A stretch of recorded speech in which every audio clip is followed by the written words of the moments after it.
The story you're about to hear begins with a man who only wanted to be loved, only to discover that everything he thought he knew about the woman he married was a lie. 3 weeks. That's all it took. It all started when Harry, still shaken from the explosive yacht pictures that had surfaced online, couldn't shake the feeling that something was off. He found himself staring at one particular photo from the trip to Croatia. He zoomed in, zoomed out, left, came back, and stared again. Something was hidden within the image. Then, one night, Harry spotted a small detail that had eluded him before. A navy blue canvas bag on the deck of the yacht pushed to the side. Nothing extraordinary except for the gold letters etched across it, Soho House. Harry's stomach twisted. That wasn't just any rich person's yacht, that was a Soho House yacht. The same Soho House that Meghan had been a part of for years. The elite, members-only club that catered to the powerful, the influential, the beautiful. Suddenly, everything Harry had dismissed as coincidence now felt like it was part of a bigger picture. He could feel the panic rising in his chest. He had to know more. That night, with trembling hands, Harry typed 3 names into his search engine. Soho House, Marcus Anderson, Meghan Markle. What he found chilled him to the bone. Marcus Anderson wasn't just a quirky friend of Meghan's from Toronto. No, he was the man behind the scenes. The one who orchestrated the connections, the one who made sure that the right people met each other. Harry had always believed Marcus was a friendly, stylish guy who loved social events. But what he learned was far from innocent. Marcus wasn't just in the social scene, he was the architect of it. Old society blogs, deleted interviews, and hidden articles painted a picture of a man who wasn't just a consultant, he was an access broker. He was the one who introduced ambitious women to powerful men, actresses to producers, models to investors, newcomers to the elite. He wasn't just attending parties, he was creating them. Harry's mind reeled. How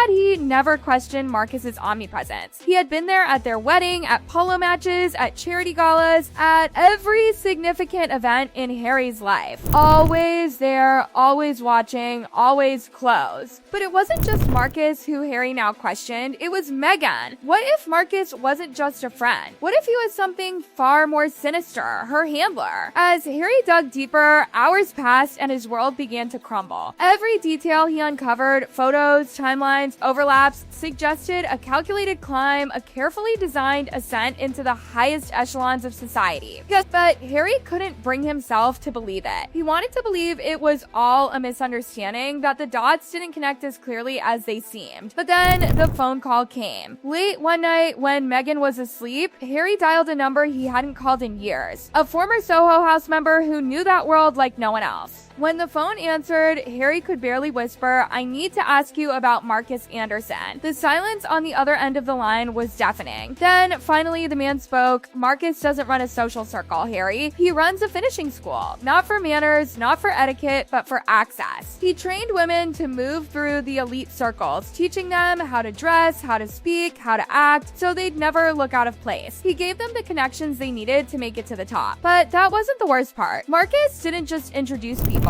He positioned them. He knew where every powerful person would be and when. He used that information to create opportunities. As Harry sat frozen, the pieces began to fall into place. Marcus had been there at events, in the background, always just a step behind, always connected. And Meghan had been a student in Marcus's school long before Harry had even met her. But there was one more question that burned at Harry's mind. How had Meghan afforded this lifestyle? The expensive flights, the designer clothes, the Soho House memberships, the Yacht Week accommodations, none of it added up with her salary. It was then that Harry reached out to someone connected to Soho House in Toronto. A quiet conversation later, Harry learned the shocking truth. Meghan's Soho House membership had been fully paid for, not discounted, not partially covered, fully covered for 5 years. When Harry asked who was behind this, the contact hesitated, then nervously said, "Marcus has ways of making sure certain women have access. Corporate accounts, anonymous approvals, no questions asked." Someone had been investing in Meghan's rise, funding her transformation from a cable actress to a global socialite. It wasn't just a coincidence. It was a carefully orchestrated climb, and Harry could see the money trail now, $70,000 a year, and Meghan's income couldn't have covered even half of that. As Harry sat Back in shock, he began to piece together the rest of the puzzle. Meghan's wedding guest list, her side of the family, was a who's who of Soho house members. Over 60 guests, all tied to the elite network that had built her. The wedding wasn't a celebration of love, it was a summit, a gathering of the network that had brought Meghan to Harry. It was a strategic move, a calculated positioning. And as the pieces clicked together, Harry couldn't escape the realization that his wedding, his life, had all been part of a grand plan. Meghan didn't fall into his world, she climbed into it, step by step, funded, guided, and positioned. And Harry, the man who had spent his entire life longing for love, had never been chosen. He had been targeted.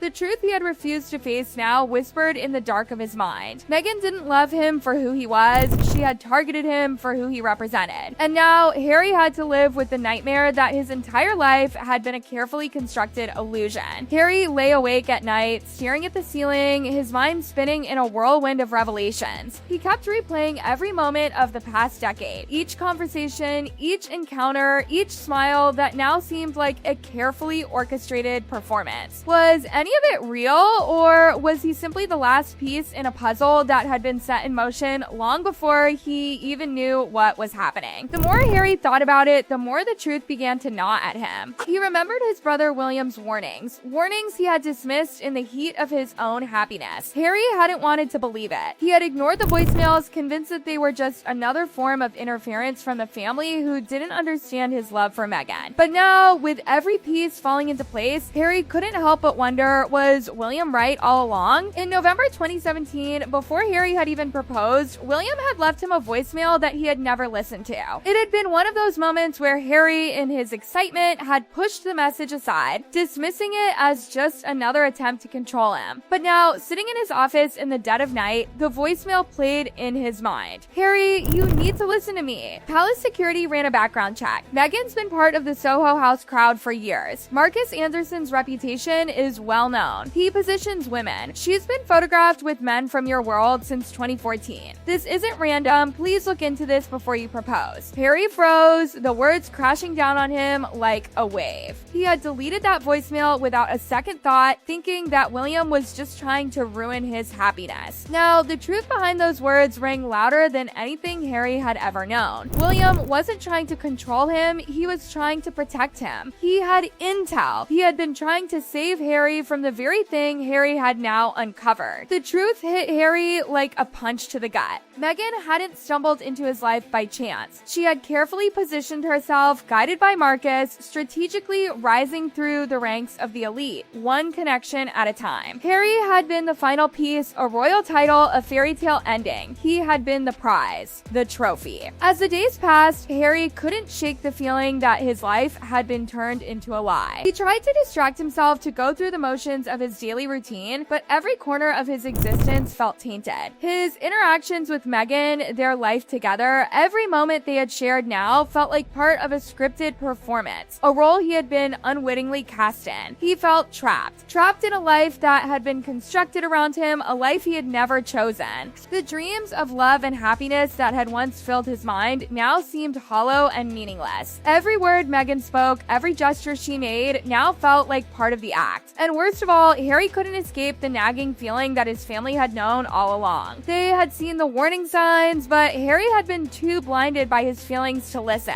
Now, as the truth unraveled before him, he realized that they had been trying to protect him from this very nightmare. Harry had to confront Meghan. He had to confront the woman he had once believed was his soulmate. But how could he face her now? How could he look her in the eyes knowing everything he knew? The answers eluded him, but one thing was clear, his life was no longer his own. It had been hijacked by a woman with a plan, and now Harry was left to pick up the pieces. The man who had once longed for love was now lost in a web of deceit, caught between the reality of the woman he had married and the facade she had carefully built around him. For the first time in years, Harry felt utterly alone. And as he lay in bed, staring at the ceiling, the dark thoughts consumed him. He couldn't escape the truth. Meghan had never chosen him, she had targeted him, played him, and now he was left to confront the fallout from a love story that had never been real. Never been real. Never been real.